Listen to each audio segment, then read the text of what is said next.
यूं दूर क्यों खड़े हो, यूं दूर क्यों खड़े हो, जाकर उसके करीब से पूछ लो। यूं दूर क्यों खड़े हो, जाकर उसके करीब से पूछ लो। क्या क्या सितम हुआ है, उसी बदनसीब से पूछ लो। यूं दूर क्यों खड़े हो, जाकर करीब से पूछ लो।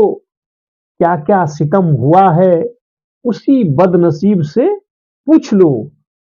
और क्यों हार गया एक बेटी का बाप इस बहसी जमाने से। ऐ खुदा, खुद ही जाकर उसकी मैयते गरीब से पूछ लो, गरीब से पूछ लो। नमस्कार, आदाब, सत श्री अकाल। मैं हूं समीर आयोग और आप देख रहे हैं रियल स्टोरी। आज की जो सच्ची घटना मैं आपको बताने जा रहा हूं, ये घटना है कानपुर की।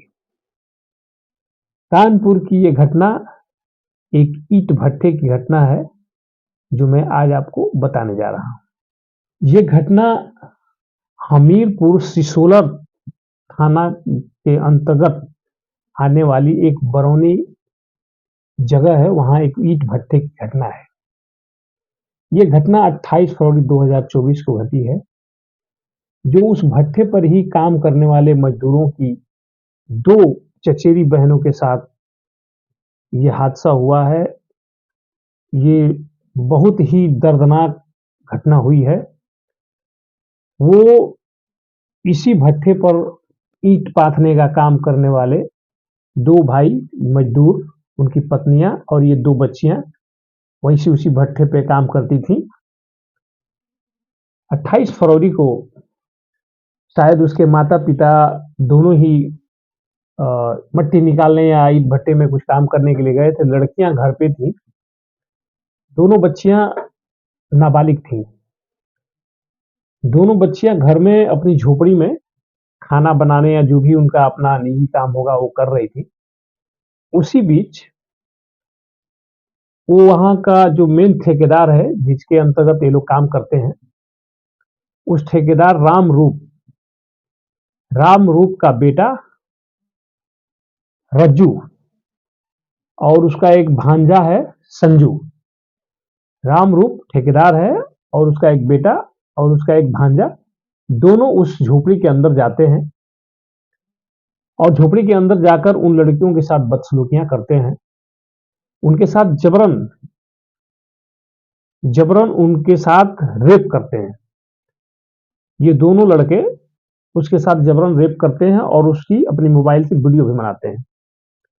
ये सारी घटना को अंजाम देने के बाद वो वीडियो भी बना लेते हैं उसको, और वीडियो बनाकर उनको धमका करके वहां से निकल जाते हैं कि अगर तुम ये बात किसी को बताओगी तो तुम्हारा वीडियो जो है सबको दिखा दिया जाएगा, यानी वायरल कर दिया जाएगा, तुमको बेइज्जत कर दिया जाएगा।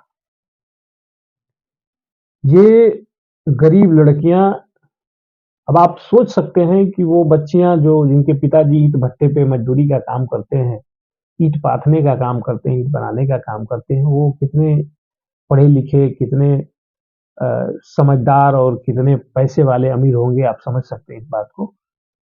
कोई कोई भी माँ बाप अपनी बच्चियों को कहीं भी बाहर मजदूरी करने के लिए ले जाता होगा, उसकी क्या हालत रही होगी, क्या मजबूरी रही होगी कि वो बेचारे अपनी बच्चियों को लेकर के ईंट भट्टे पे आए थे। ये सुनकर भी सिहरन सी पैदा होती है कि समाज में इस तरह के लोगों को भी रहम रहम करने वाले लोग नहीं है। उनके साथ भी वैश्यपन करते हैं और कितनी शर्मनाक घटना को अंजाम दिए हैं।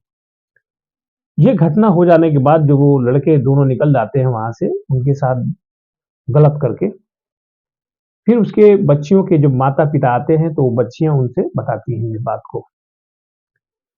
ये बात तो वो लोग सुनते हैं, तो वो लोग भी जा करके ठेकेदार से कहते हैं, सारी बातें होती हैं।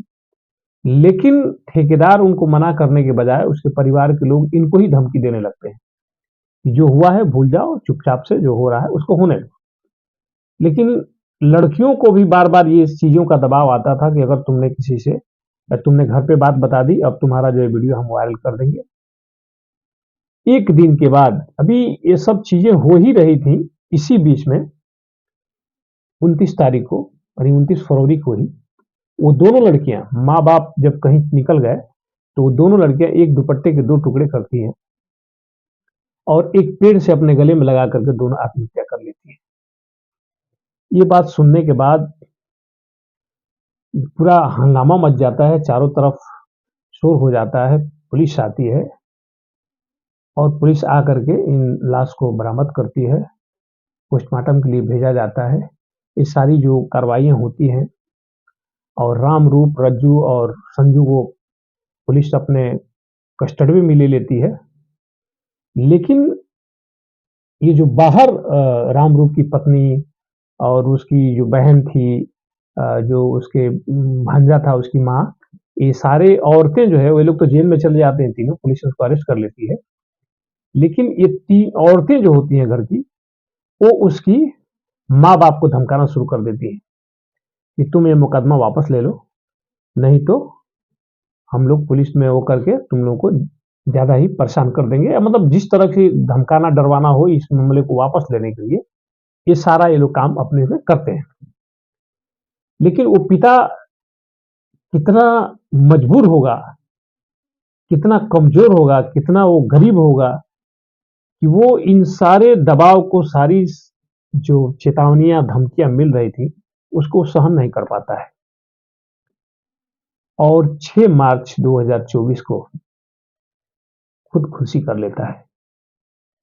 वो भी अपनी जान को दे देता है, इसलिए कि उसकी बेटियाँ की आबरू लूटी गई, वो ज़िंदा नहीं रही, उनके साथ ये इंसाफ भी नहीं कर सकता और उनको इंसाफ दिलाने के लिए ये प्रयास भी नहीं कर सकता। इतना टूटा हुआ व्यक्ति, इतना गरीब व्यक्ति था, लेकिन कोई उसकी उतनी मदद भी नहीं करता था।